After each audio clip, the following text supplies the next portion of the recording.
overall, a research study is complicated and takes quite some time.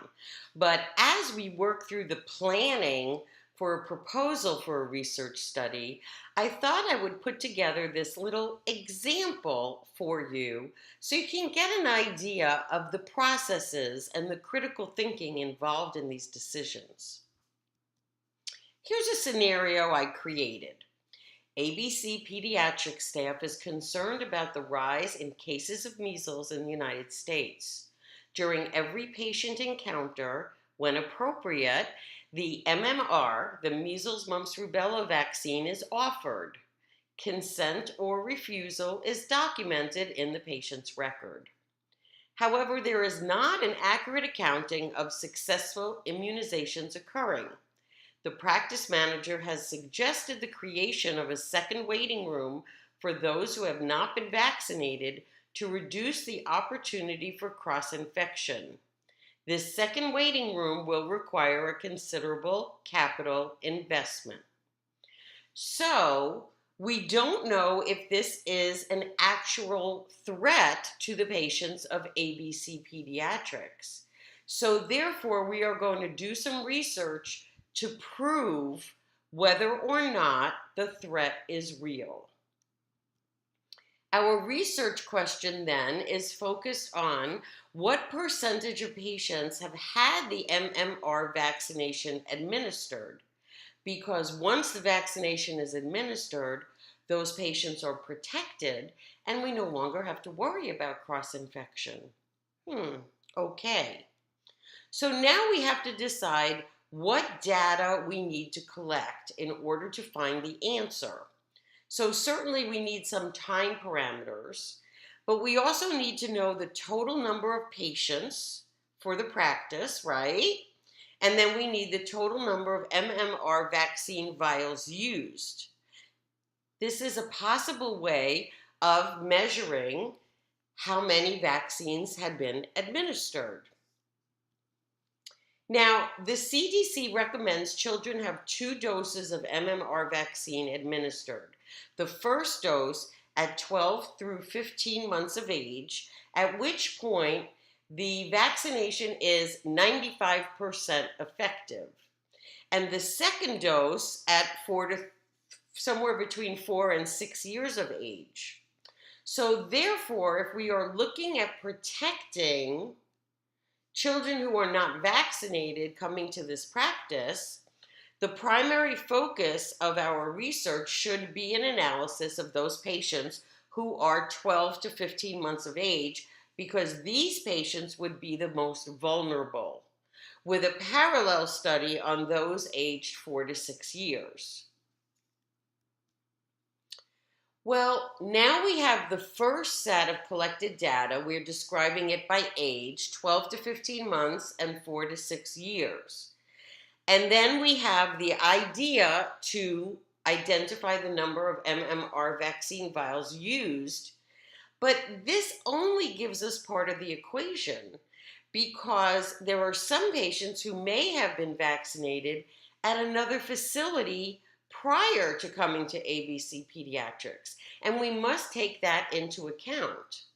So this means that the number of vials from inventory used will not provide us with an accurate measure of how many patients have been actually immunized.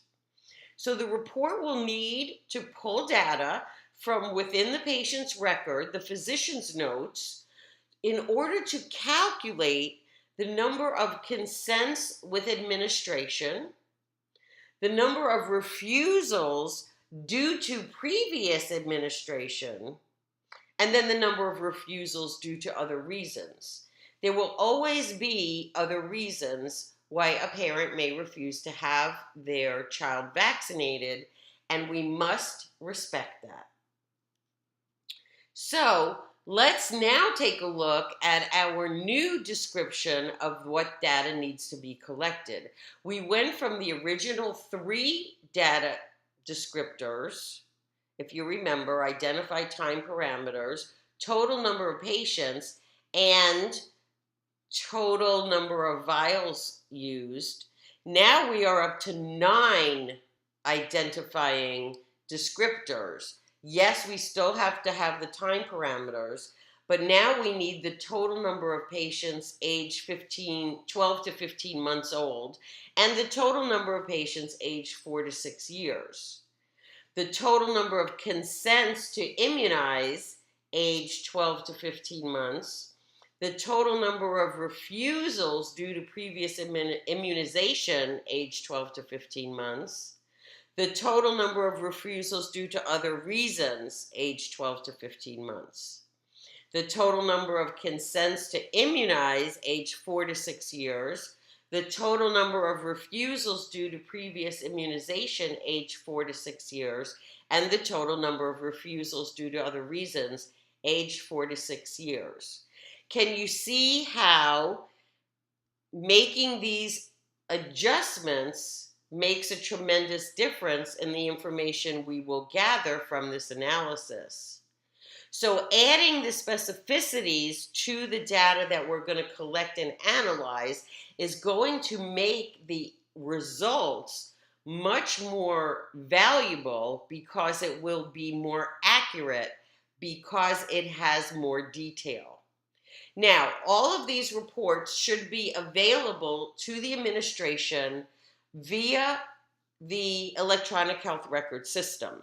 And if you are at a facility where you don't know how to pull the reports, all you have to do is ask the IT manager, or you can contact the practice's liaison with the manufacturer of the software for the electronic health record system. If the practice is still using paper, the data is still there. It'll just take more manpower or woman power to collect the details, but we still can get the information. Once we've collected the data, in this case, we put it into a simple table because we only have a few numbers and we want to make certain that we can clearly see the numbers we're working with so we can analyze them. So you'll notice we have the two columns based by age, 12 to 15 months and 4 to 6 years. We're using the same exact time parameters, July through December, because that's back to school and that makes a lot of sense. And then we have the total number of patients in each age group, the total number of consents to immunize in each age group, the total number of refusals due to previous immunization in each age group.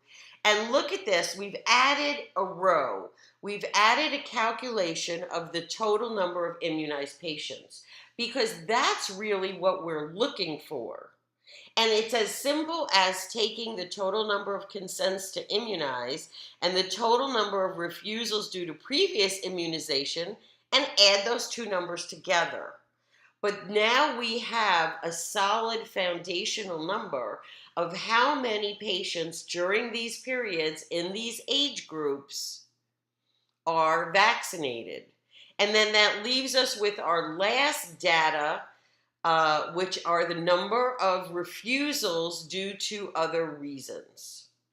You'll note that they're very small. Now, as I told you, I made all of this up just as an example. So you might say, well, where did I get those numbers?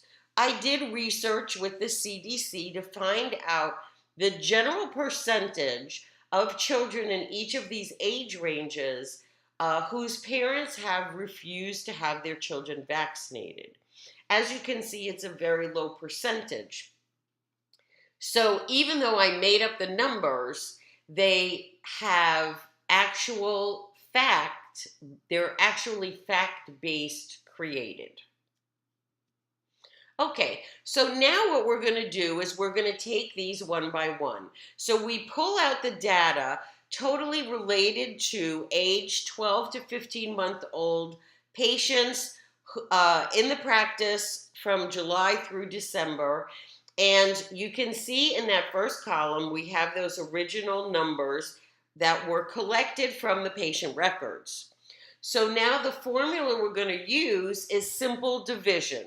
We're going to take the total number that we collected and divide by the total number of patients, and that gives us the percentage in each category.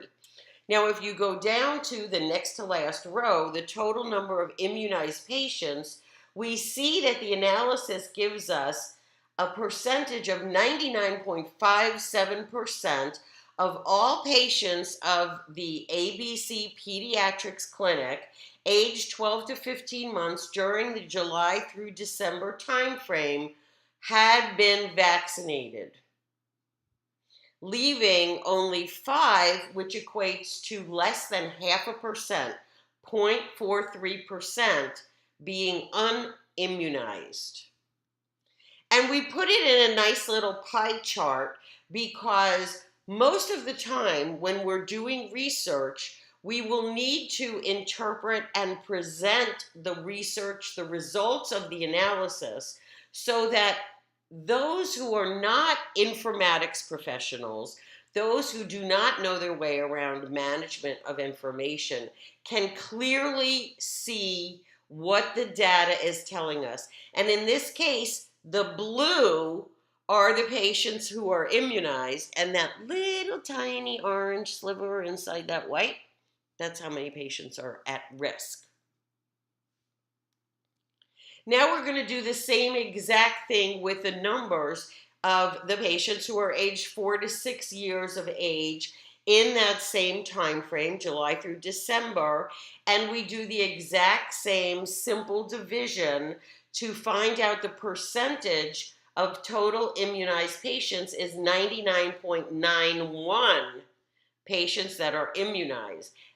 They were immunized at a much higher rate than the younger children, leaving only 0.08% that are at risk. And again, you'll notice that the pie chart clearly expresses the results of our research and makes it very clear that only a teeny bit of our patients have not been immunized. Now, do the results of this data analysis help you make a better decision as to whether or not your practice needs to invest in a second waiting room? I believe it does.